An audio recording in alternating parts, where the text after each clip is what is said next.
Episode अभी थोड़ी देर में शुरू होगा। बेसिकली एक affiliate message.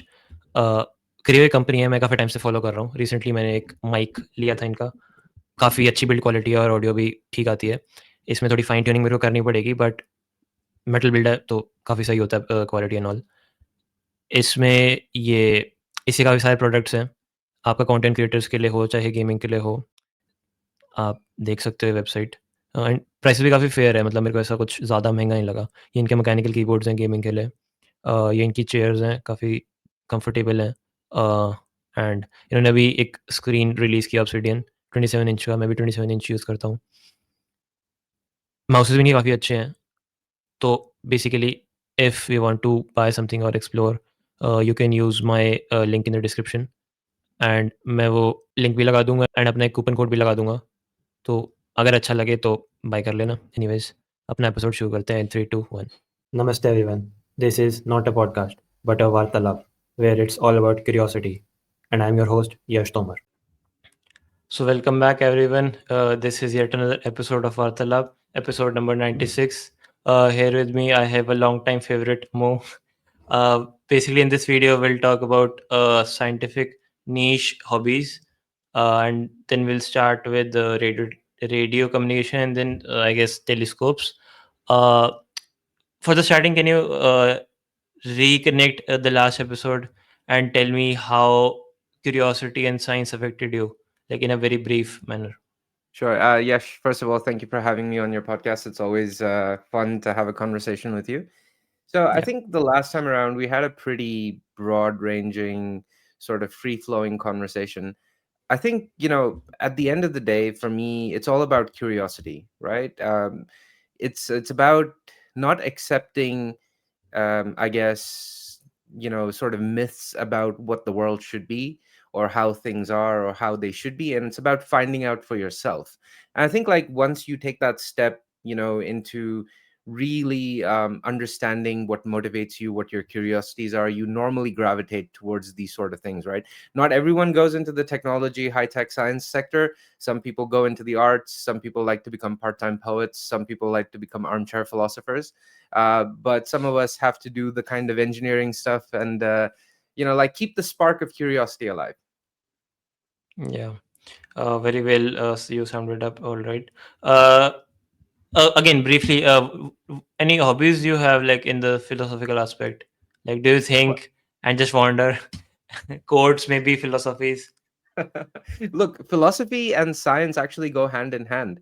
If you think about it, a lot of the great scientists, be it Albert Einstein or be it even guys like Robert J. Oppenheimer, you find a lot of times our countrymen take a lot of pride in the kinds of materials that they would read. Like Oppenheimer famously read the Bhagavad Gita, right? And then you wonder, like, what exactly is happening over here. So the overly optimistic ones would say, yeah, he probably got inspiration for, the atomic bomb from, information contained within the Bhagavad Gita.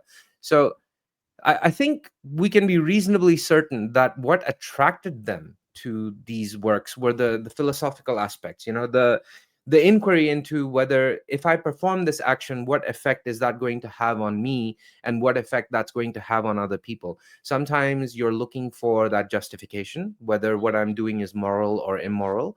And other times it provides the comfort of understanding the consequences of what they have done, right?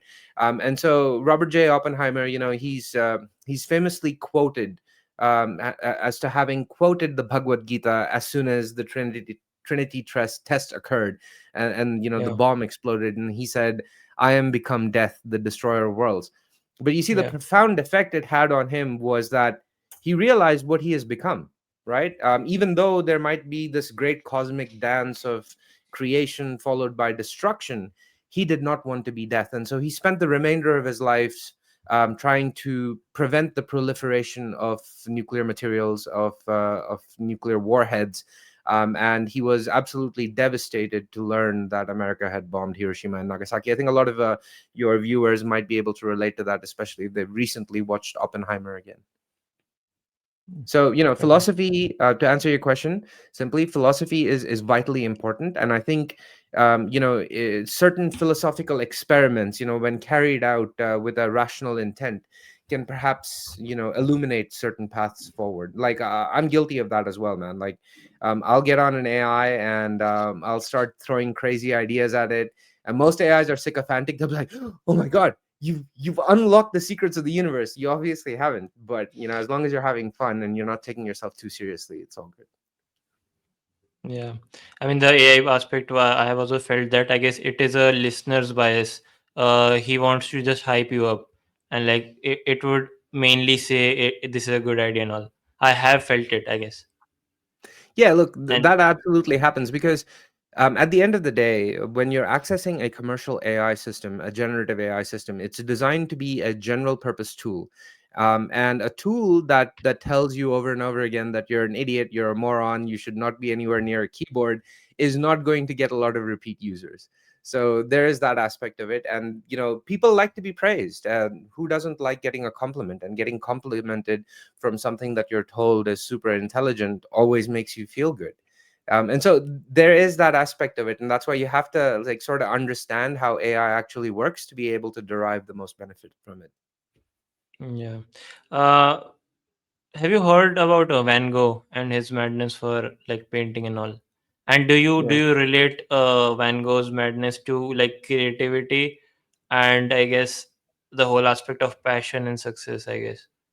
Well, I mean, obviously, he was passionate about painting, and he also viewed the world in a very different way. It is often speculated that he had hepatic encephalopathy, which is essentially a swelling of the brain because of chronic liver conditions. Most likely, it's cirrhosis and things like that. Van Gogh was also famous for consuming various forms of alcohol, and I think his favorite was absinthe. I mean, he also famously cut off his own ear Yeah. under the spell of absinthe. So he was, definitely a genius, but he was also a troubled genius. And he was the kind. I think he sold one painting in his while he was alive. It was only posthumously when he died that's when people started to recognize and realize the sheer brilliance and genius that he was. But I'm pretty sure, if you ran into him in a bar, you would probably hate him. Yeah. I mean, now Geniuses people tend to be fantasize like him. that. Yeah, definitely. I mean, it is a complex, basically. And to tell me if I am telling the story correctly, basically what happened was when painting was done around his time, uh, painters only used to do the exact replica of reality. And when he was alive, the initial cameras came like a part of society, and then painters had to try to think of something else. So that is why what gave the birth to the Starry Night. Yeah, he was like an Instagram filter before Instagram existed. Yeah, definitely. I mean, There it was is so another guy, profound.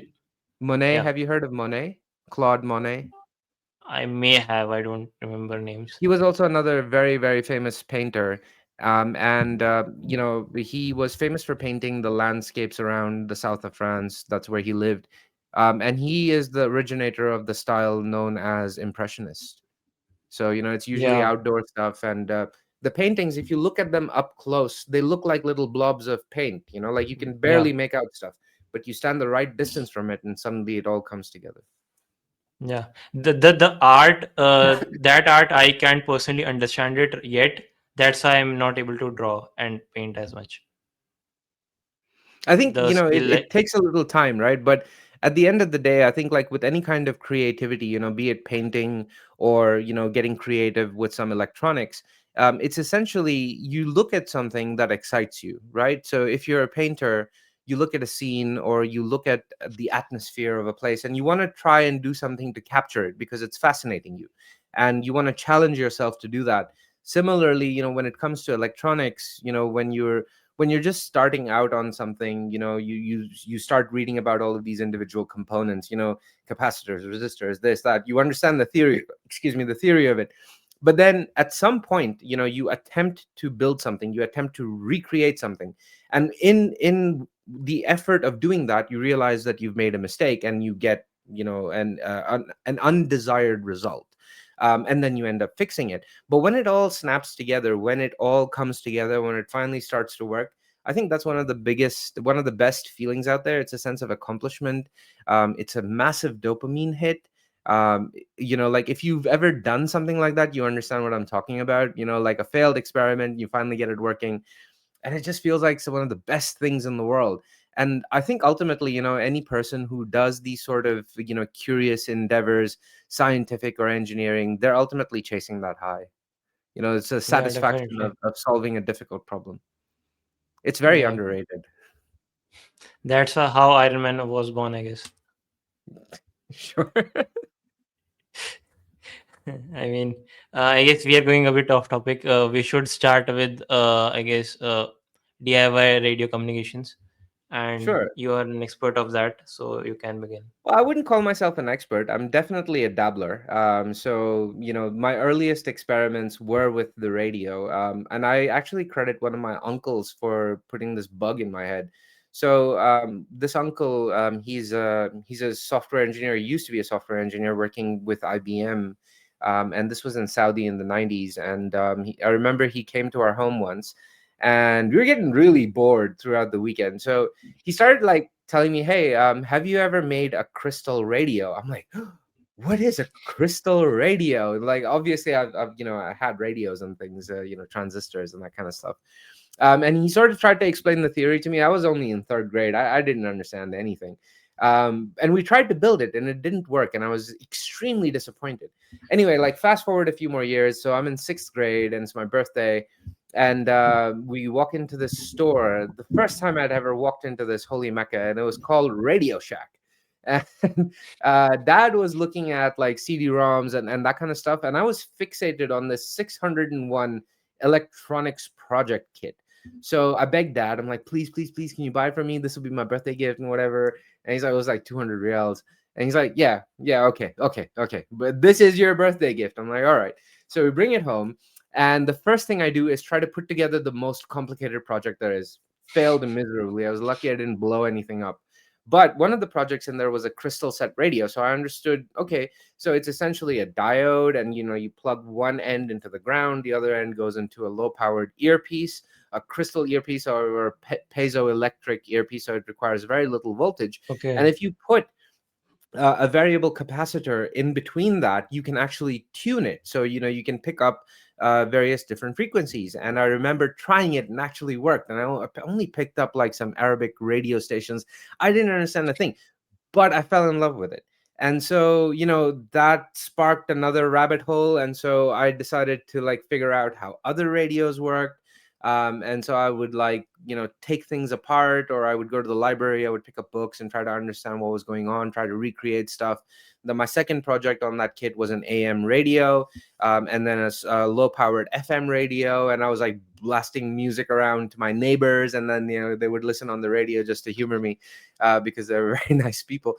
But like I would do stuff like that. And one of the other things I learned very quickly was that, you know on the radio you have a dial that allows you to tune between certain frequencies, and that's like the civilian radio bands where you can listen to whatever. But I realized that if you take the radio apart, you'll find these things known as little trim pots. They look like little screws inside a tall metal canister. Those are also like variable capacitors of some kind. And I found that if you tweaked it ever so gently, and I used to live next to an airport and an airbase, and if I was in FM and if I tweaked it just right, I could actually listen to air traffic control. I could listen to the pilots talking to, air traffic control, and vice versa. Thank God I didn't have anything that could transmit, because I would be in jail. Yeah. But you're allowed to listen. And so I would do that, and I would listen, and I would tune into all the different, navigation aids. I would tune into the VOR. The NDB VOR is like a navigation radio, NDB non-directional beacon. And then, when you're using the ILS landing system, you have these markers: outer marker, middle marker, inner marker. And, when the plane flies over that, it beeps in the cockpit with a very specific tone Okay. that tells the pilots how far they are from the runway, in addition to Interesting. the DME. Yeah. So I would like spend a lot of time listening to that. And then at some point, someone gave me an aerodrome chart for the Haran International Airport, and then I would like tune into all the different frequencies and try to listen. So yeah, that was it sparked off another, sort of a rabbit hole for me that I went down for a couple of years. Yeah, I mean, you told me the design, basically the diodes and the ground and the low powered earphone. I mean, is it that simple? Yeah. Radio communications are really not that hard. They're actually quite simple. The problem is, when you start go into the area of digital audio broadcast and that kind of thing, that's where the complexity really ramps up, because you're sending zeros and ones over the radio that needs to be reconstructed. There's an error check. Sometimes they could be encrypted as well. But have you ever dreamt about listening in on a satellite as it goes overhead? Yeah, I mean, I have tried, but I haven't got the resources to try it. Well, you can actually try it. You don't actually need a whole lot. You just need a radio that can receive on the right frequency, and you can use a handheld antenna, but you'll have to track the satellite as it goes overhead. So you can't just have it point the antenna in one direction. You have to keep moving it. But even better, if you get yourself a ham license, like amateur radio, it's Okay, known as ham. If you get a ham license, then you can actually purchase a lot of these radios. You're only limited to transmitting to certain frequencies, and you have to follow the license rules and regulations. Otherwise, you'll get a yeah, knock on your definitely. door. But you can actually talk to astronauts aboard the International Space Station. So, if you have a radio, you can take a Yagi Uda antenna and you can point it at the International Space Station. You would then speak your radio call sign. And if they receive you a successful contact, it gets logged on a register aboard the International Space Station. So, like, you become a part of that space station's history. Many times, astronauts will also have conversations with people, various other ham operators over repeaters and over long distances.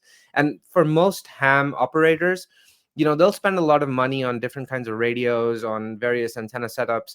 And most of the times, what these guys are looking to do is fill their logbooks with contacts. And farther the contact, the more tricky it is, the better off you will be, because that makes it rarer. Especially in long distance communications where you're basically relying on the ionosphere. You're trying to bounce your radio signals off of the top layer of the atmosphere. It's very interesting stuff. Yeah, okay. So you told me like they log it, and just they want to like increase the number. So basically, like collecting Pokemons. Yeah, pretty much. Well, you're collecting So call signs, that radio is call that signs. is what they are mostly doing, like listening to the frequencies. Okay, Yeah, I so mean, I thought it would be a really, I mean, different thing. it depends, like, so for a lot of people it's about, okay, so you would go, what's the big deal in that? Well, that's where the skill really comes in. You as a Yeah, radio operator, how reliably can you reach the farthest point in the globe? And ham radio communications actually serves another very important purpose. It's essentially a fallback mechanism. If, let's say, there is a global yeah. cataclysm that takes out satellite communications, if something happens that takes out the regular radio infrastructure, hams can actually step in and provide that connectivity which would otherwise be lost. Okay. Do you have the ham license? Well, no, I was working on it. I had a radio operator's license as part of my pilot's license, so Okay. it's not the same as ham, but obviously I can transmit on CTAF, which is your common traffic area advisory frequency, and but Okay. only when I'm operating an aircraft or in relation to that. Yeah. In terms of transmitting, receive it's okay. Like, you can receive whatever you want. Yeah.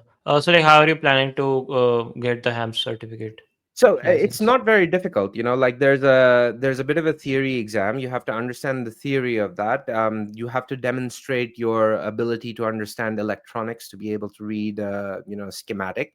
It only takes a few days of work and effort in order to be able to get an amateur radio license. And this is something that you can do in India as well. I'm definitely doing it.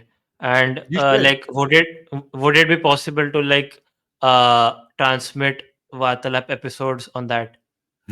Yes, you can. I believe on the ham frequencies, you certainly can, but it would completely depend whether or not you would have listeners.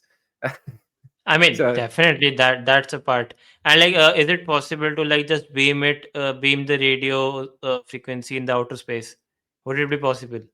I believe that all radio signals, regardless, will be beamed into outer space. It will leak out into the into the surrounding, radiate out into space. But whether or not if anyone would be able to receive it, or whether it would have enough power to propagate over a period of time. But then you also have to remember that radio waves, even though they're traveling at the speed of light, it's going to probably take 1 million or more years before they even exit the solar system. Yeah, And like, if you want to talk about this, there's actually interesting consequences to this as well. Humanity has been broadcasting into space since the day we discovered radio, and how to beam it, yeah, and without thinking we have done that yeah. We because are making we too much noise. that plus, if you consider the universe to be a dark forest, the first living thing that makes its presence known can become a target. And Yeah, so, we don't know if something has picked it up, and whether they're interested in us, and whether they would look at us as friendly, or they would look at us as something that needs to be eliminated. yeah. I mean, that's the sci-fi part, I guess, till we don't discover them. Well, we may never discover them, but we may find out that aliens existed the moment we realize there is this massive projectile on the way to Earth, if we're lucky enough to detect it. So, Yeah, you know. definitely. So yeah, basically, I'll just get the radio license, and then I can finally change the Vārtalāap podcast to Vārtalāap Spacecast.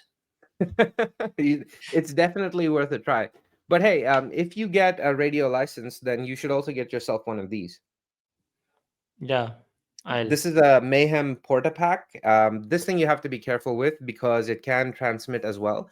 And you definitely don't want to be transmitting on any frequency that you shouldn't be transmitting at.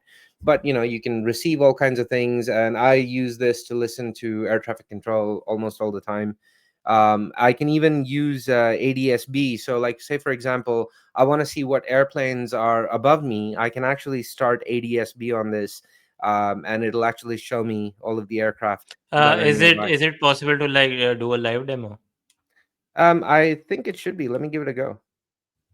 Yeah, the stage is all yours. So I just turned it on. I don't know if you'll be able to read it at all, Yeah, but I can right now. yeah. So you'll see over here the ICAO call sign, and Yeah. then that's the airspeed, and that's the The signal. first So code is the call sign, which shows in the flight radar map, right? yeah, that's right. Yeah. So if I click into that, I can go see on map,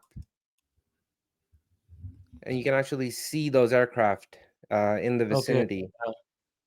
So I believe one is a Virgin Australia aircraft. I don't know what that one is. I think never seen that call sign before. If I go into Aliens. AC details, we can actually see the tail number. So that's Yeah. Yeah, I can see it. VHYQR. And if you Google Okay. that, you'll actually see what aircraft that is.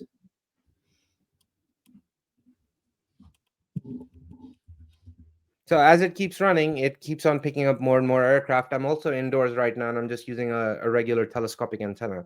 Ideally, you'd want to be using something a little bit better, maybe a whip antenna of some kind, or maybe a quarter wave dipole antenna.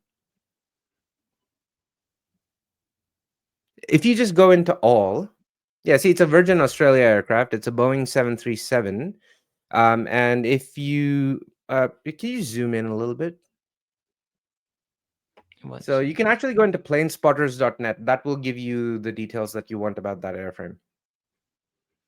So it is like hovering above you right now, right? Not hovering, it's Like flying. passing. Yeah, yeah. It probably took off from Brisbane. If you go into Flight Radar 24 right now, put in that tail number, you should be able to see where that aircraft is in relation to me.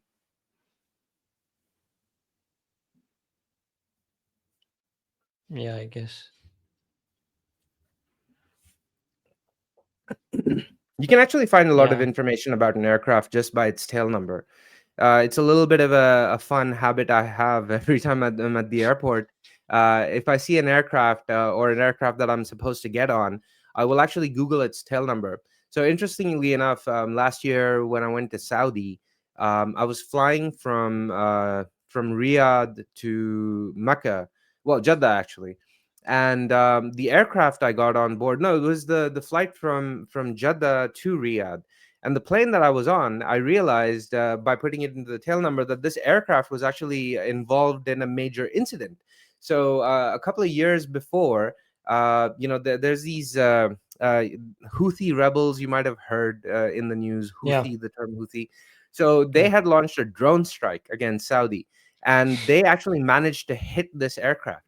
So on the way out from the airplane, I could actually see where the drones had hit this aircraft and where the skin was actually blown apart, but it was patched and repaired. So obviously, you can repair aircraft, you can repair those kinds of damage that occur to it, but the more you know, or maybe less you know. Definitely less, I mean, I think you wouldn't be able to get the permission to onboard it if you had told this to your fellow passengers. Look, I mean, dude, you would be surprised how many aircraft are involved in minor little incidents. Another time I was on an aircraft, its landing gear had collapsed and it actually suffered, like a belly landing. But hey, it was airworthy and flying. So, the only thing I'd hope for is that I hope they've done the maintenance well, that they haven't cut any corners, and things should be fine. Yeah, we can only hope, I guess. Well, yeah, that's how it is, man. You can only hope. Yeah, You could buy a definitely, brand new definitely. car, and you can only hope that the manufacturer has built the chassis correctly and that everything has been welded and not just left tack welded. Because if the chassis comes apart while you're driving, well, you're as good as dead. Yeah. Is it possible to get the audio from that plane with the? Yes, you can, but I won't be able to demo that right now because you need to be outdoors with a slightly larger antenna. I have a collection of antennas, but yes, you can absolutely listen to audio as well. Let me see if I can actually. Well, I mean, I could definitely do some radio. Let's see. I mean, radio would be, I guess, pretty normal for the older people and me, but I guess that too is Yeah, so interesting. you'll see all the waveforms and stuff, and you can actually tune the radio, as per your requirements. So if I just do that, then I can actually start tuning it. I think there's a broadcast here. Okay, no audio is coming to me. I guess you can keep it closer to this mic. I think the noise canceling algorithm might actually block it. Yeah, I can play Yeah, I around with mean, this for hours. yeah, definitely. We are definitely doing it live someday. Yeah, yeah. So one of the best things about this device is that you can use it as a portable device. That's why it's called the Portapack. But basically what it is an SDR, a software-defined radio, and this one is using something called the Hack RF1. It's a very capable Okay. device. You can buy this on AliExpress, I think, for about 90 US dollars, about 100 or so Aussie dollars. A Hack RF1, I think, goes for around $330. But again, AliExpress is your friend. You should be able to find clones. But if your budget is not so high, I think one of the best cheap entry level SDRs, software defined radios, that you can play around with is the RTL SDR. You can find many clones. I would suggest going for the New Elect, NOOELEC branded ones. They're really good. And you can hook them up to a computer. You can download GNU Radio, various other SDR applications, even ADSB, and you can actually build your own, and you can experiment with this as much as you want. Yeah, RTL SGR. I guess I did search it, and it was basically a system to connect it to my desktop with Yeah, a radio desktop, and all. laptop, Raspberry Pi. You can even use it to, downlink with weather satellites. As long as they're transmitting in the clear, not encrypted, you can even reconstruct images directly from weather satellites. I know I've downlinked with the Himawari weather satellite. which is used by the Australian Bureau of Meteorology. I only could get half of an image in the past that it made, and I never got around to trying it again. But it just proves the point that you can actually downlink with that. I believe the International Space Station also broadcasts SSTV, or slow scan television, and you can use RTL SDR to actually reconstruct television images. So you can Okay. view SSTV if you wanted to as well. I mean, you are telling me all the stuff I needed to hear. You even get like even tinier dongles now. I actually have one. I don't know where it is at the moment, but I use that when I go camping. So I have like an Android phone. I'll plug that little dongle into it, and I've downloaded various SDR software for free on the Android store. And so like I'm out camping. I have my antenna up, and I could be listening to FM radio. I could be listening to other ham radio operators nearby, especially in Australia with the long distances. People have CB radios in their car. That's a very common thing. You could be in the outback, there could be no mobile network. So your CB radio is your best chance of getting help, or being able to call for assistance. And other times, I'll just be sitting over there, and trying to tune into different frequencies, or because I have clear line of sight, that's when I'll try to downlink with satellites or whatever. It's a lot of fun. Plus bonus, you can actually you can even view digital television, broadcast television. It can be decoded on an Android using the RTL SDR. It's actually a TV decoder, and people found out okay, that okay, you can use it for anything. okay. I mean, Netflix is just overrated, I guess, right now. It has its advantages. Having grown up Definitely. in the generation where you could not watch anything on demand television meant that you had either a massive CD collection, or you had a massive cassette collection, or both.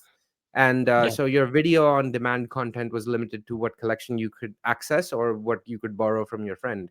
But Netflix is like, yeah, it's all available at your fingertips. That's the same thing with YouTube. Same thing with Spotify. I mean, it is not still a demand thing. It is a subscription thing, but yeah, everything has pros and I cons. mean, look, it is still on demand. You can access it for free. It's just that you're going to be shown a lot of ads. You're going to be shown an ad before you're shown an ad. No, not on Netflix. It is Oh, available yeah, on the not on Netflix. Netflix Geo you have to Hotstar. pay. Yeah, yeah. Yeah, But yeah, you can usually find everything that's available on Netflix on YouTube as well. You just have to look. yeah. Yes, many things, and there are other platforms also. You told me about the digital radio thing that we have to transmit zeros and ones. And like, how is it different from the normal one where we are just transmitting audio? So Is it the analog audio? it's pretty much the same thing, but it's not.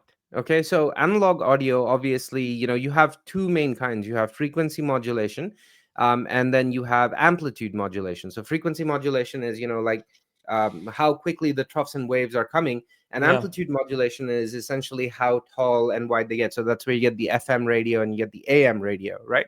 But when so here's the thing: you can easily transmit voice, you can easily transmit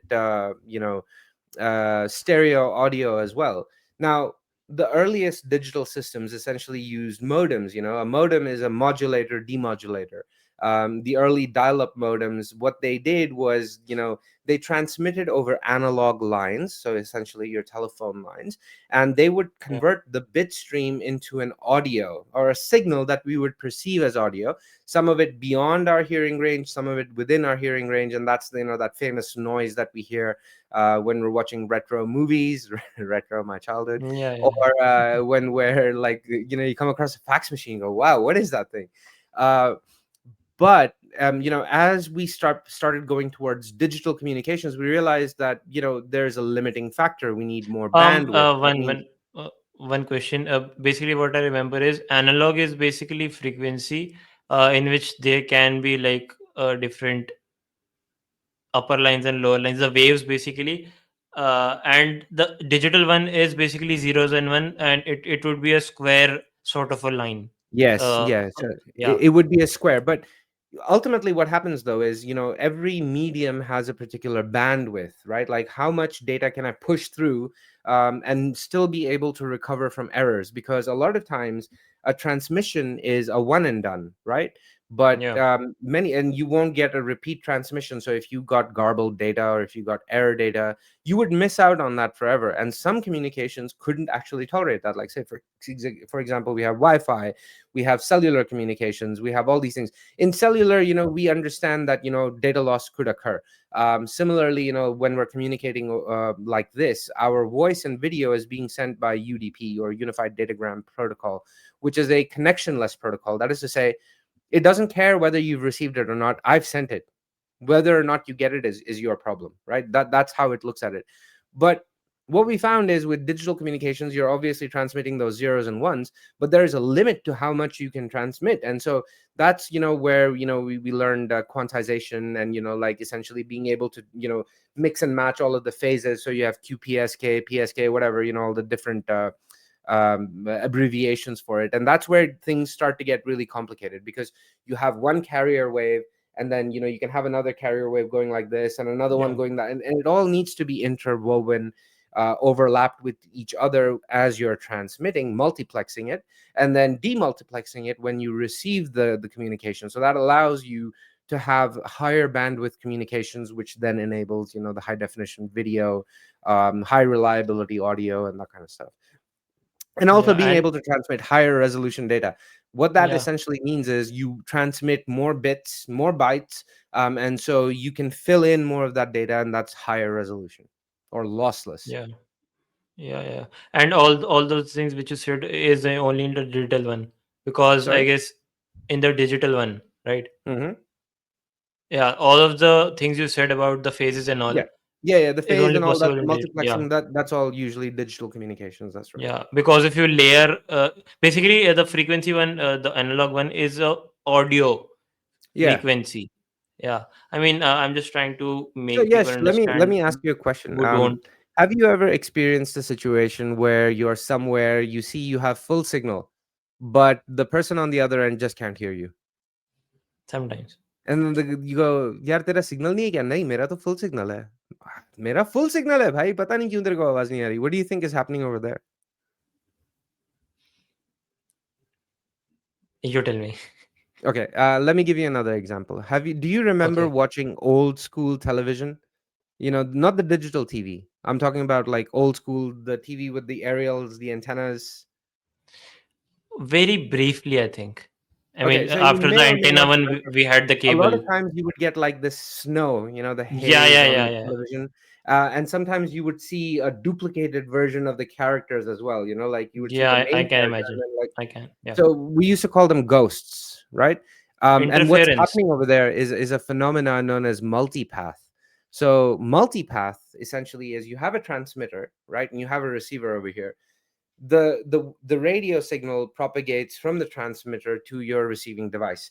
Now assume that you're standing behind something that reflects radio waves, and it's like sort of covering you around like this. So now the radio wave, there's one radio wave reaching your device directly, but then there's a bunch of radio waves that are hitting the wall behind you and reflecting back to your device. So now that one signal has multiple paths, Okay, right? okay. But you don't have a clear line of sight to the tower. So you take that same situation. So you have multipath, but you don't have a clear line of sight to the tower. So that's why sometimes they can hear you. Other times, those radio waves are bouncing off of your phone, bouncing back off of the screen or the wall or whatever reflective material behind you, and going back to the tower. So on phone networks, the way that they are able to fit so many receivers, you have two main technologies, GSM and CDMA, or used to anyway. CDMA stands for code division multiple access. GSM works on TDMA, time division multiple access. That means if Okay. your signals don't arrive in the right period of time, they are rejected, and that's why you get the crackle. So next time you see full signal and the guy can't hear you, you need to move to some place where you have clear line of sight, because you're getting multipath, and you're getting a false Okay. signal reading. Yeah, yeah, yeah. Our college is basically again in a very distinct area, and we don't get any mobile signal in the campus only. Maybe because of the I would buildings, I suggest the guess. simplest thing that you can do is like, well, I mean, back in the day, mobile phones used to have a little jack over here where you could connect an external antenna with an SMA pigtail. That would work. on these phones, it's nearly impossible to be able to do something like that. The best you can do in these sort of cases is get yourself a mobile repeater, but I'm not sure about the legality of that in India. But in Australia, it's perfectly legal to buy a cellular repeater to be able to install it, which will give that area a boosted mobile signal. Yeah. I guess we do have a repeater. The antenna one, it is very big, right? Well, it depends. Some are small, some are big. It depends on how Yeah, many yeah. users it's designed to handle. The cheaper Yeah, mobile repeaters, they can handle up to 10 devices. But, if you've got thousands of users, you're going to need to spend some money. yeah, definitely. I mean, what I think is actually happening is we have a place for all the like empty area in which we have the roads and all, and the other side is basically all the buildings which are being constructed and have constructed.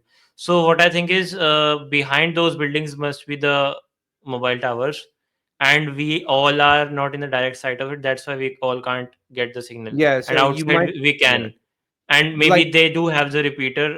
It is a very like big one because no, I no. So guess a repeater in this case would be a smaller unit which is owned by your college, which is maintained by your college, and it has an antenna which is tall enough with an amplifier, and then it repeats that signal inside and strengthens it. yeah, but I think it doesn't work. That No, is why we have your that college issues. probably does not have a repeater, so that's one. But the other question is, do cellular providers in India offer Wi-Fi calling? I don't think cellular does. You can only Are do you it on sure? Have you WhatsApp with checked your Wi-Fi. phone if you have Wi-Fi calling enabled? So you normally go into settings, you go into the phone app, and you see if there's a setting for Wi-Fi calling. So what that does is it allows your phone to register with your cellular network over Wi-Fi. So you can receive phone calls as long as you're connected to Wi-Fi. You can make and receive audio calls in addition to accessing data over Wi-Fi. Of course, I'll check. it might be worth a try. Yeah, because what I understand from Wi-Fi calling is you can't track it. So there are two types of callings: one with a cellular tower and one with a Wi-Fi connection. No, And you so can, what's happening in Wi-Fi calling is that your phone is actually it knows how to communicate with your cellular provider's servers. It's able to authenticate itself using your SIM, which is your subscriber identity module, and then that allows your your cellular provider to be able to route calls to your device over Wi-Fi. and if we don't have Wi-Fi connection, If you don't have a data connection of any kind, then you will not be able to receive calls. So you need to have some form of data connectivity to your device. okay, I guess. But if you don't have the signals in a phone, how will the data work? So your cellular provider has servers on the internet that aren't, you can't like put a URL, it's not like Okay, okay, okay. callme.vodafone.co.in. It'll be some kind of obscure address. So your SIM card, if your mobile provider supports Wi-Fi calling, your SIM card will know how to reach the server. So as long as you have a data connection, your SIM card can authenticate itself, which then tells your cellular provider, okay, I can find this user on this IPv6 address or this IPv4 address. And that's how it's able to route the calls to you. And so when the phone receives that call, it is then able to differentiate and go, yeah, okay, you're receiving a call. So I will display the call. Yeah, but what I have seen is when you don't have the data, the phone So look, connection on the basically. iPhone, you actually have this setting here, Yeah, Wi-Fi I do calling have on it. I WhatsApp. have just turned it on. Maybe that was the issue. But Maybe that's it. from yeah, yeah. But uh, WhatsApp always shows reconnecting when I don't have the signal strength. So it is Right. if So it is Wi-Fi, it no, should so work. WhatsApp works regardless. It doesn't care if you have a cellular connection as long as you have a data connection. So if your data connection is coming over cellular and cellular alone and you don't have a strong enough signal, you'll get reconnecting. But if you can How connect to will I see Wi-Fi, the data connection strength? sorry, How will I see the data connection the strength? data Because I connection can see strength the is your mobile connection cellular strength connection with the. strength. So your cellular signal strength is your data connection strength. That same signal is carrying your data as well. Okay, so like again, how it will work then if both have the same strength indicators and What, Wi-Fi and your Yeah, cellular? yeah, So they're both yeah, different, right? You could have a lower Wi-Fi signal, but you could move closer, because I'm assuming that there's a Wi-Fi, router or something near you. You can change something about that. You can buy a small Wi-Fi repeater device that you can plug into your wall socket, which will give you a stronger signal. It'll amplify the other signal and then give it to you on the other end as a stronger signal. But doing that with cellular is a bit more expensive. But Wi-Fi calling, these sort of things, they help make that last mile connectivity a little bit simpler. yeah. I have turned it on, I guess, and we'll see if it works. And I also try going behind the buildings and check if Yeah, it give it a is try. like better. Yeah, Yeah, definitely. I'll update you. yeah, do let me know. Definitely. I mean, most people don't even think about these type of things, I guess, Yeah, and that's the dude, that's the beauty of that's so true. curiosity. Yeah. People, like, they go through the settings, and they'll usually go to the ringtones, they'll go to the vibration settings, they'll mess around with those sort of things. I find some of the most interesting tools are under accessibility, especially on the iPhone. Which iPhone do you have? Android, Oh, you have an Samsung. Android. Okay. Doesn't matter. Even under Android, you can find a lot of very interesting things. Like, say, for example, like, I like to, use my phone when I'm in bed. So a lot of times there's a feature in here under accessibility which uses eye tracking. So if I've got the phone up like this, right, all I have to do to scroll is to look down, and the phone will start to scroll, and I look up, it'll stop. I can control the whole phone just by moving my eyes. So obviously it's an accessibility feature designed for people, like, say, someone's quadriplegic, right? So you could have the phone on a holder of some kind, and every time they blink, they can control the phone, by moving their eyes around, or by moving a small part of their face. If you remember the late scientist Stephen Hawking, he had motor neuron disease, so he couldn't move, so he was essentially confined to his wheelchair. And of Yeah, course, he had that artificial voice that became known as his voice. The only thing that he could really control initially, I believe, was two fingers. So he used to be able to sort of use a mouse. But over a period of time, well, not a mouse, just click on a couple of buttons. But over a period of time, he lost the ability to move these two fingers as well. And so he had a little straw. So by blowing into it or sucking on it in different, durations or cadences or whatever, he could control his wheelchair, he could control the cursor, and that way, he was able to put words together and actually communicate. And I believe there's a lot of power in that, because definitely. especially in our country, man, like, there are so many people who have all kinds of difficulties. Many people have learning disabilities that they don't know about. A lot of people might have motive difficulties, so they're not able to move, or they might have some kind of dyskinesia, which makes operating these sort of devices almost impossible. Like, imagine someone with Parkinson's being forced to use a phone and to make a phone call in an emergency. They can barely control their hands. So these devices, they have accommodations built in for these sort of people. You just have to find the setting and configure it. And one of the biggest Yeah, tragedies is that we don't have people who can, configure these devices that come built in with these sort of things. So I'm very passionate about that.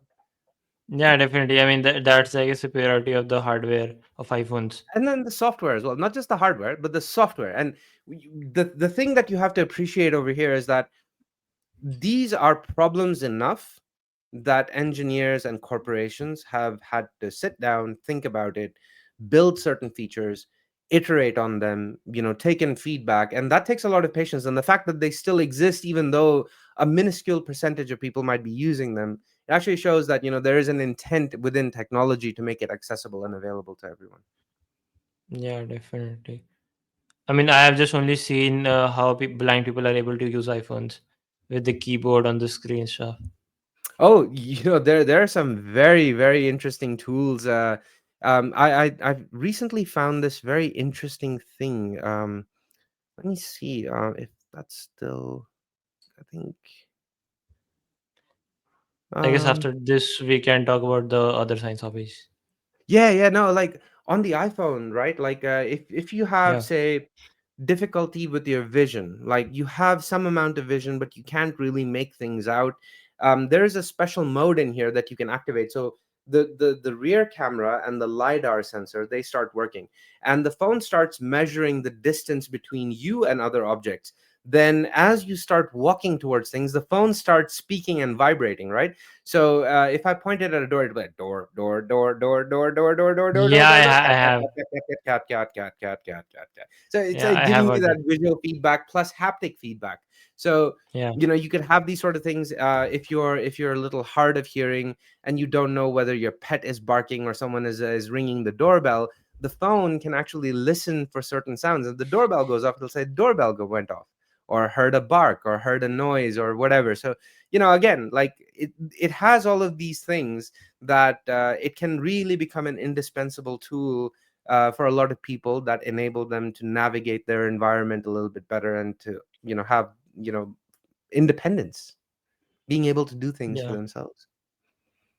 yeah. I mean, I guess that's the beauty of how how plastered our brain is. It can use different inputs to generate the same Yeah. effects. Yeah. I mean, look, man, like it's the age old question, right? Like every kid wonders about this. What would happen if I went blind? And every kid tries that. Like you pretend that you're blind, you walk around the house and your mom keeps yelling at you, you're gonna break your face.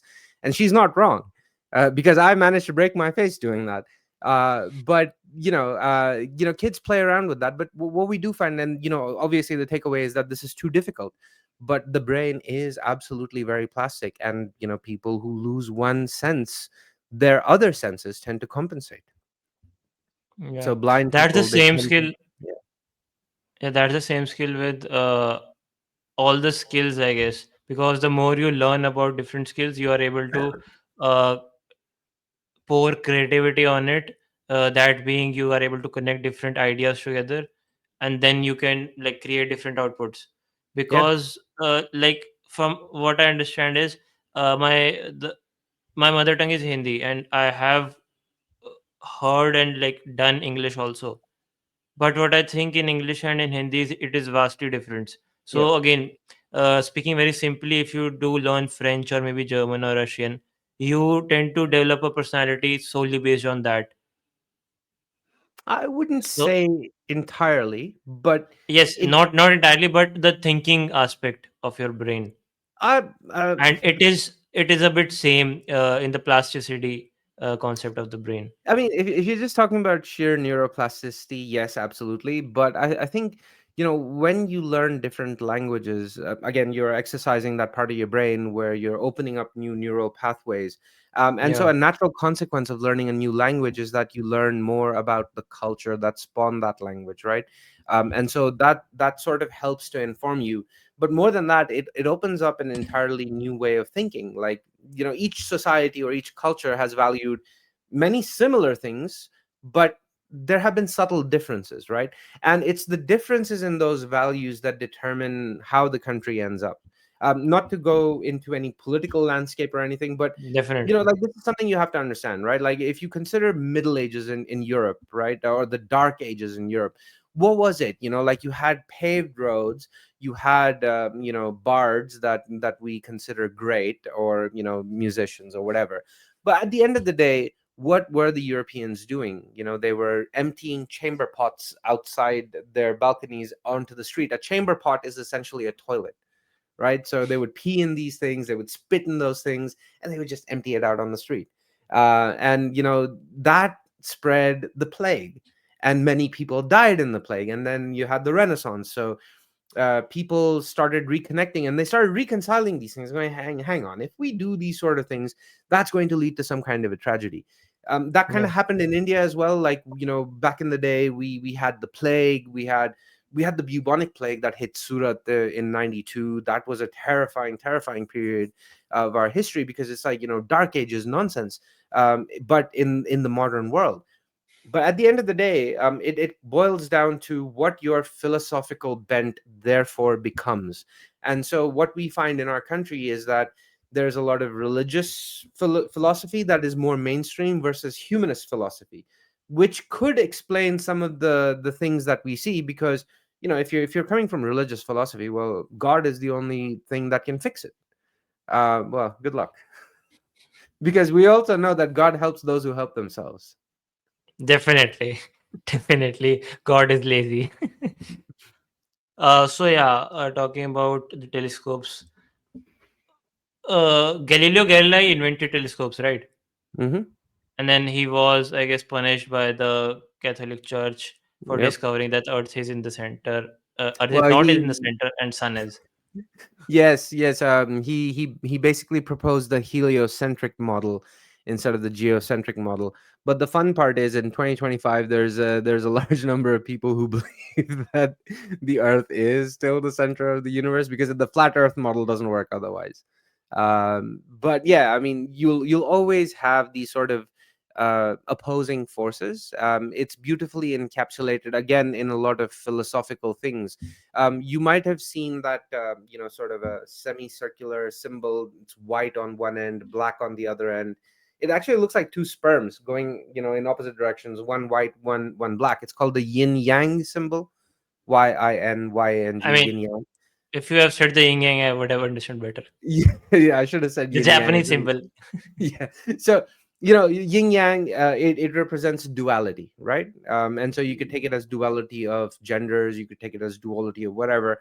I would say it's also the duality of thoughts, and the kinds of ideas that we have.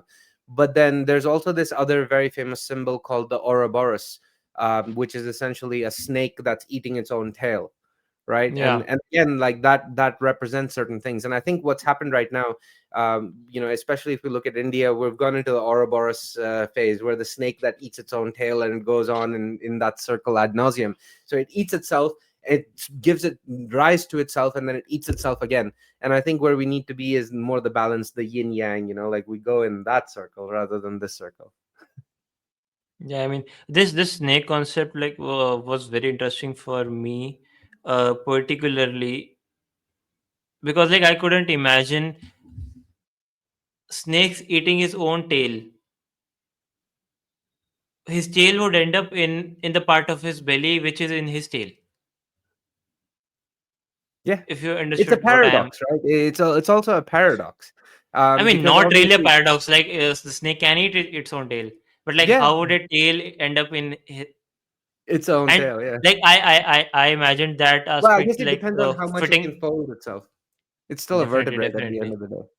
Yeah, but like how I tried to get solution of this was to like tie a simplifying a snake with a tube and pipe concept, and then basically fitting a camera on the tail side. And then I was just thinking, would it be able to record the back side of the camera? I mean, not right. Probably not. No, because the tail is closed at the other end, right? It's a blind tube. It's not open on the other end. Yeah, I guess it also sparked from the Pink Panther show, which I was watching. Basically, in this, he was using a vacuum cleaner, and due to his mistakes, some stuff, big, large stuff like washing machine, cycles, and cars, end up in the vacuum cleaner. And then, after whole of the world was consumed in the vacuum cleaner Consumed itself. b- basically it's the storage part. Well, I mean, if So you think about it, and that's kind and of then what's going to. That's what we yeah, and theorize how the universe will end as well, right? It came I from mean that nothing. that's a different concept, but like in the vacuum cleaner part, it was shown the video representation was it becomes smaller and smaller and smaller, and then it just vanishes. Yeah. You And you hear that little pop and a little star, and that's it. yeah, definitely. And it is similar to the fourth dimensional bottle, if you know. Uh, I'm not familiar with the fourth dimensional bottle. What is that one? Tell me about that. Um, I'll just search it.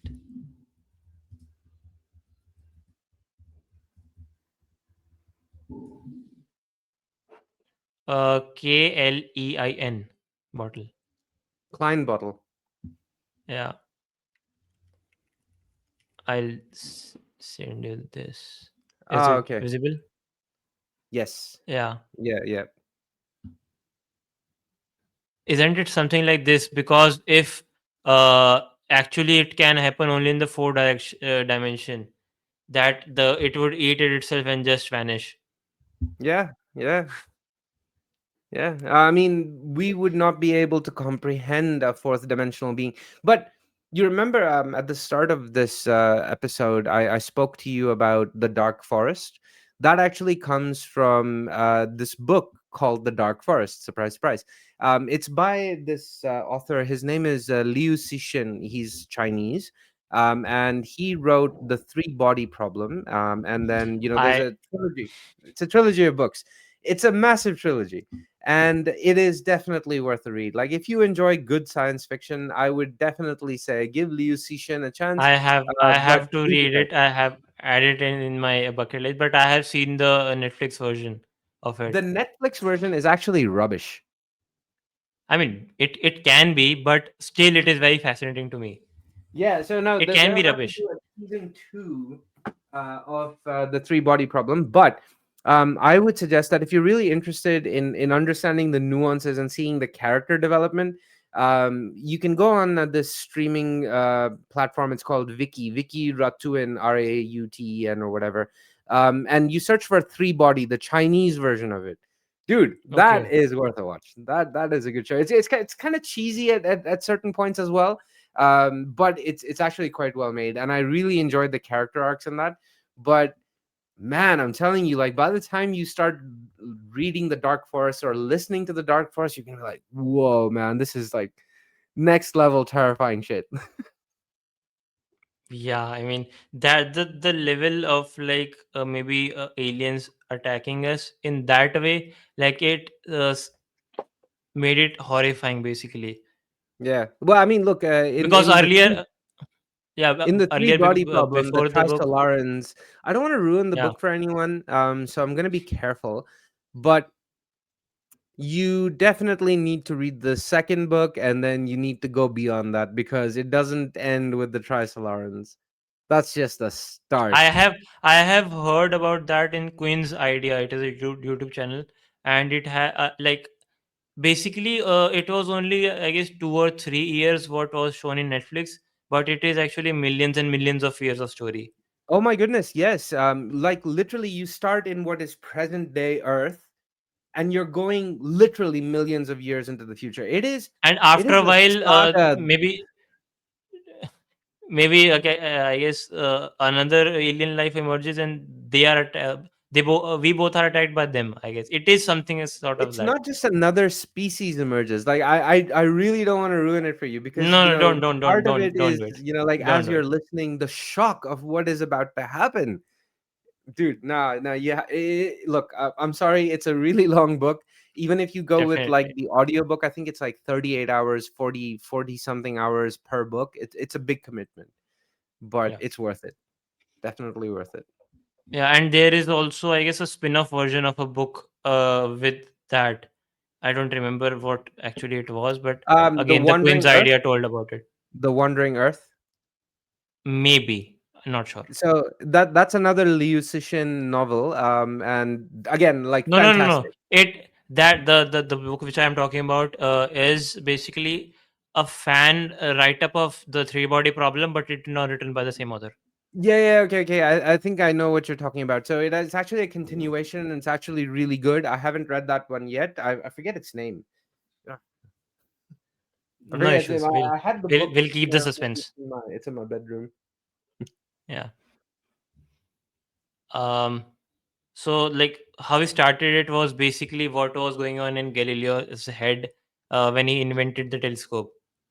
Maybe from what I can imagine is he saw stars from his balcony, sort of a thing, like a window, maybe, and then he knew that these types of lenses can bend light, and then he just pointed, I guess.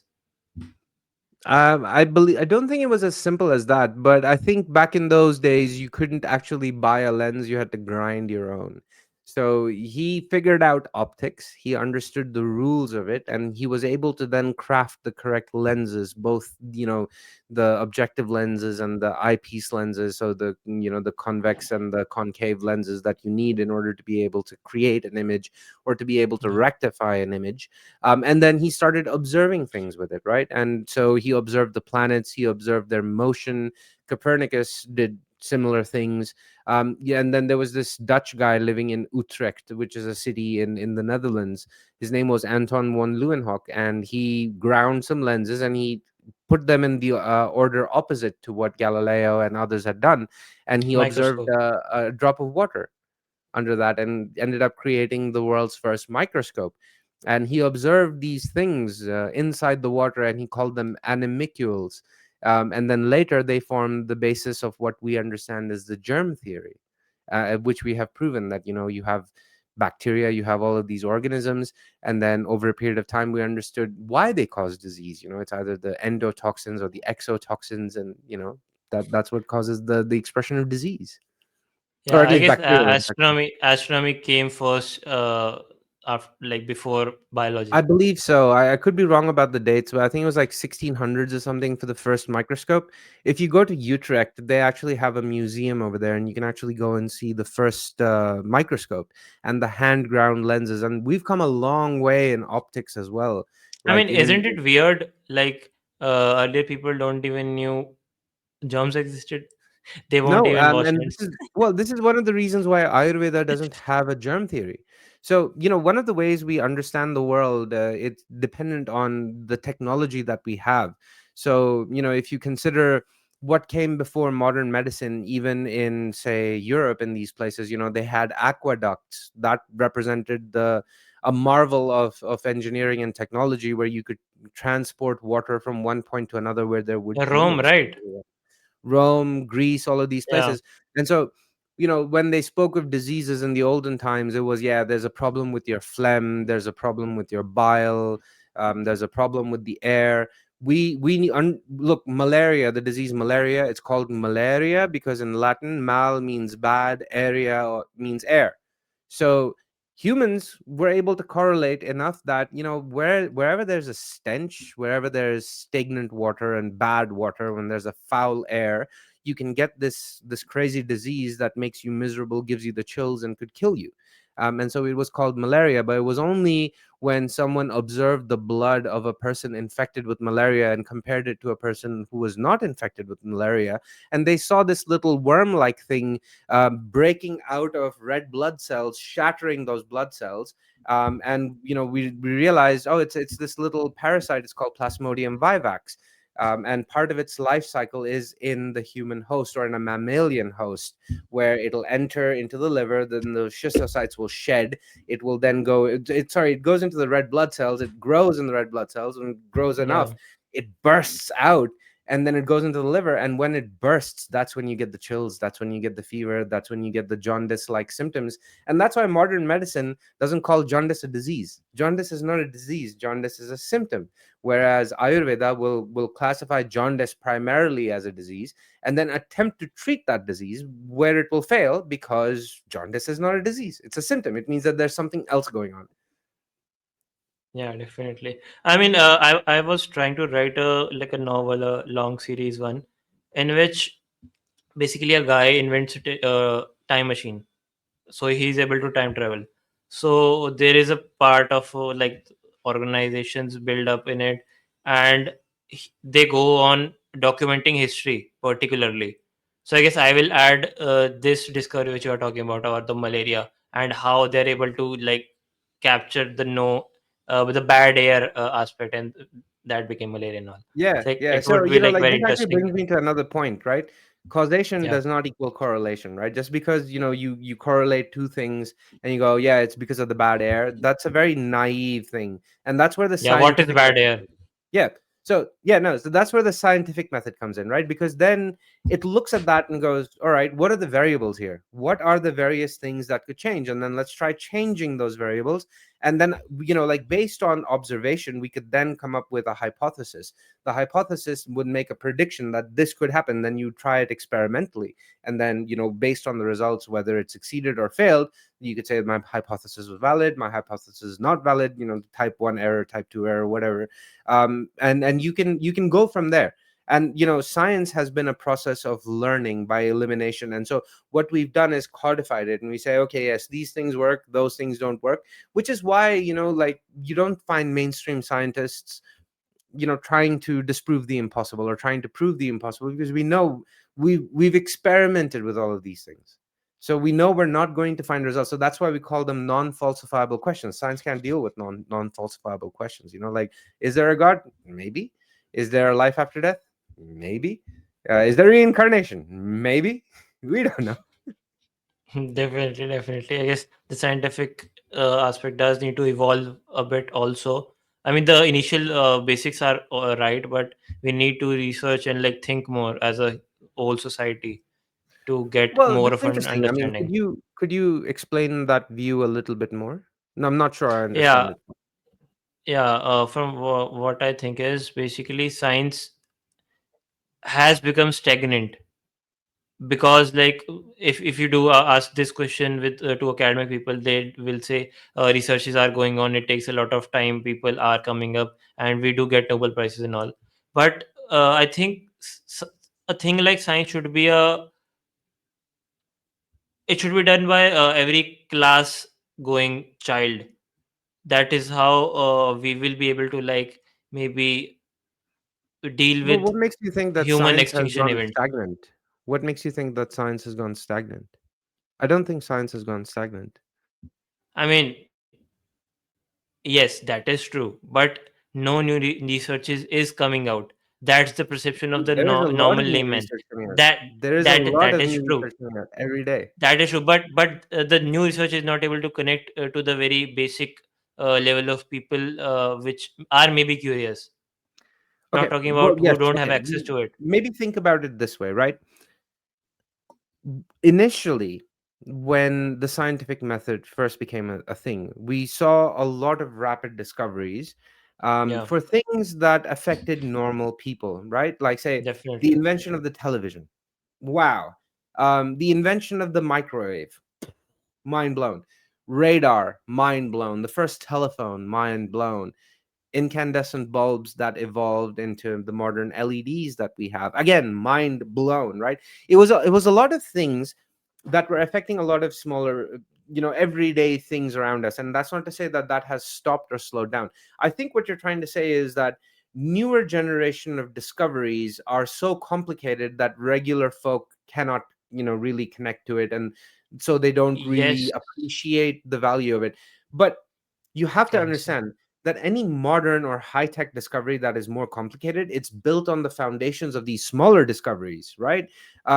Like, let's say tomorrow someone builds a fusion reactor, right? So, what is a fusion reactor, and what is so special about it that we haven't been able to build one thus far? Well, we've known the theory of fusion, right? The same guys who built the first fission warhead, the first fission bomb, are also the same group of people, almost the same group of people that created the first fusion bomb, which is a hydrogen bomb, right? Um, so Yeah. we've known about fusion. And we know that the sun is a giant fusion reactor. Well, why can't we reproduce it? We can't reproduce it because our material science hasn't reached a point where we can create something that can actually sustain it, or our electrical systems haven't reached a point where we actually produce more energy from the reaction than we're actually putting into it in order to sustain it and to hold it. So, I think like that's where the disconnect happens, where people, like they're forced to, I guess lack of better word is just mugging up science instead of really understanding it. True, true, true. And the Yeah, beauty that's of science, the and thing. again, not everyone is born to be a scientist, not everyone's brain works in that direction, and so that's Definitely. fine. So I think like there has to be a basic level of understanding, but for people who are genuinely curious, experimentation, like experiencing things in real life, that is the best teacher. And I think where our education system fails is that our focus is far too much on the scholastic output, which is your marks, instead of your understanding. And I think that's where we're going wrong. I think the answer to educating people better is to not bombard them with more information, but to actually reduce the amount of sheer number of things they have to learn and focus on them being able to understand the basics. It's called being at first principles, right? Because Yes, yes, yes. if you're working from first principles, you can build up the chain that will get you up to the most complicated thing. And I was lucky enough that I intuitively understood that at some point. I wouldn't even say intuitively. I would say that I got influenced. I got influenced by documentaries. I got influenced by television. My uncle gave me a book from Isaac Asimov when I was in the third grade. I couldn't read it until I was in the fourth or fifth grade. But when I finally did read it, I understood what Isaac was trying to say, and that inspired me. And I think, like, That's where we go wrong. We forget to inspire kids. We tell them that you Definitely, must definitely. do this, you must do that. That's the only thing which I am like saying. My ultimate plan, for example, is to build non-linear space travel, which it would be like faster than speed of the light. And Hmm. how would we able to do it in half of the time which right now is predicted? That is basically only like making people inspired and think in that aspect that it can be possible, and just thinking about how Well, yeah. What do to you screw think it up. is the main limiting factor? Like, what is the most basic thing that you need before you can even do a single experiment that is non-theoretical but rather practical that would allow you to achieve that goal? What do you think that is? What is that one invention or what is that one discovery? I mean, I have just grown up reading sci-fi. So, from what I think is, doing a non-linear travel, you would have to first understand space and access other dimensions if it is possible, Okay, so and maybe let's bending in. boil it back, right? Let's boil it back. What did Einstein say about the nature of the universe? What is the universe like? What does gravitation do to it? I mean, it warps it, right? Yeah, And it the time warps it. is So not. warping means that it changes its shape, right? Like, so if you had a bowling ball on a mattress, it would bow the mattress. So if the bowling Yeah, ball yeah, was yeah. the sun and then you had marbles around it, then that would give you the approximate orbital motion that you see with planetary and celestial bodies. So I think the most basic discovery that needs to happen is energy, right? Right now, one of the things that is holding humanity back the most is our primitive reliance on chemical energy, chemical rockets, hydrocarbons, and then the primitive nature of converting them into heat and then converting that heat into electricity, all of which carry significant penalties of losses because you don't have 100% Definitely. efficiency conversion, right? Even in nuclear power, you're again, you're splitting the atom to generate heat and then to superheat water, turn that into steam, and then use that to drive your turbines. Similarly, when you go, like, say you have a fusion reactor powered rocket, well, how is that going to work? Because you need a reaction mass, right? You need something to come out of the back end of the rocket, which would cause it to go in the opposite direction with the equal amount of force. So what would happen in those cases? You would have a fusion reactor, and again, you would have water as a reaction mass, and then that water would get pushed out because it's been superheated and converted into steam, which is rapidly expanding to fill it. And that's how a nuclear powered rocket is theorized to work. But what could be more powerful than that? It could be something very, very exotic, like 0 point energy. So 0 point energy is, the chaos at the edge of reality, right? And if you Yeah, tapped into basically, 0 point like, energy, yeah, to summarize it, if you are able to place two very large surfaces in like microns, not microns, I don't remember the distance, but like very closely together, they are pulled, they are basically attracted to each other. Not I think you're attracted talking like, about the weak forces of attraction and Van der Waals forces. That's different. That's more to do with chemical bonding. But 0 point energy refers to the chaos at literally the edge of reality. Like where things go from solid into the quantum realm. And it's been theorized that if you could tap into 0 point energy, you would basically tap into the energy which forms the fabric of the universe itself. So okay, achieving okay, something like that would yeah, probably, I think, in my opinion, my limited understanding, the only way you would be able to maybe traverse dimensions, because again, the amount of energy required. So yeah, as a three-dimensional being, going into the fourth dimension might kill you instantly. Like there might be no way for you to survive. And similarly, when you go into the fourth dimension, or let's say you're in the fourth dimension and you're looking back into the third dimension, what would it look like? Right? Would you see the three-dimensional beings, or would you see cross sections of them? Right? Would you? And I think that's why, again, you need to read Liu Cixin, man. You need to read the Remembrances of the Earth's Past, the Three Body Problem trilogy, because a major chunk of that book, the second book, deals with interdimensional travel. I don't want to ruin it for you because it's a journey, but I think it'll be enlightening. I think you should definitely read that if you're interested in these sort of things.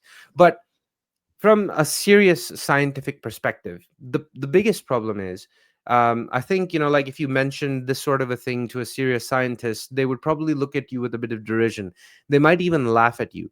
And I'll agree that, I think one of the biggest problems is that we're so hell bent on avoiding type 2 errors, or we're so hell bent on not making type 1 errors that we end up making type 2 errors. So a type 1 error is you discard a hypothesis too quickly, in the type 2 error is that you don't discard a hypothesis when you should have discarded a hypothesis, right? And so I think, like, oh, there's not enough For evidence. And example, so string theory.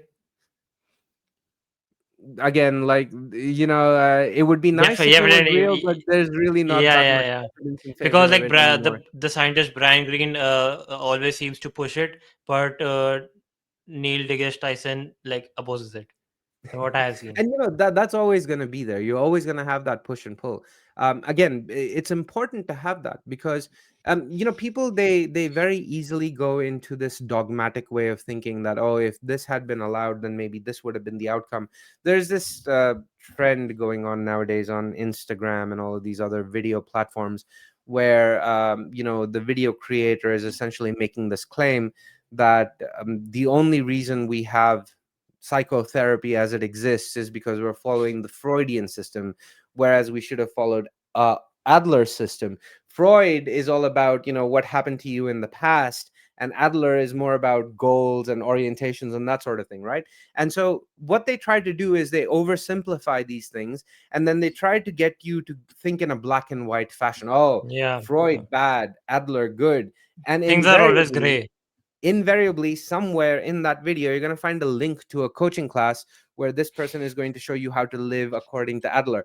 But I don't believe that. I honestly believe that, both Freud and Adler were correct, and modern psychotherapy actually, it combines Freudian and Adler and polyvagal and a whole bunch of other things, because you know in order to overcome any kind of trauma or any kind of purely psychological condition, you have to first understand what happened, which yeah, allows you to then ascribe responsibility.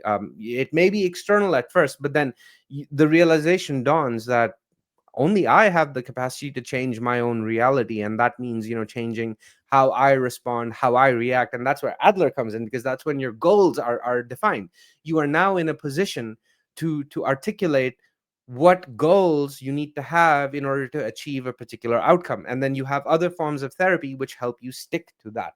So yeah, be very weary of people who say, oh, it should have been like this, or it's a conspiracy of that. It doesn't work like that. It yeah, simply definitely, doesn't. definitely. And I guess I have to do a psychology episode with you also someday. I'm no psychologist, but I find it a very, very interesting topic. I think, Yeah, everyone should understand a little bit of it, at least, to be able to help those around us who might be suffering, to also not inadvertently cause damage to others as well. yeah, definitely. I mean, there is a new format which I'll try maybe after the 100th episode, and the 100 episodes will be completed before Diwali. So basically, it is Vārtalāap Baithak, in which I'll like invite two or three people of maybe same or opposing views, and we'll like Oh, so you're gonna discuss. do it like a debate panel. Interesting. Okay. Yeah, yeah, not a debate panel, because in that format, like basically, host asks a question and gives 5 minutes each to all of the people, and then he goes on like basically he just takes comments. I Right. won't do it. I just have to find a way to like navigate and document all the tangents and that cover them, which Oh, I interesting. do, Okay. I would love to which I see. do I would love to individually. see this format. Maybe even participate in the Yeah, future. definitely. You are definitely participating in the science one and Ah, the good. psychology one. Well, I mean, I could also take on the one for medicine as well, if you like. I'll This is I'll I'll probably get one of my people from the favorite medicine textbooks. first. This is one of the textbooks I've kept from college. I'm like, yeah, I gotta have this one. Okay. I mean, and one task for you is basically like you need to extrapolate how you think and like what influenced you in early stages, and like maybe write a book about it for the younger generation. Dude, Because I'm not that I think special. I really I appreciate that, no no but no I'm no not really that special.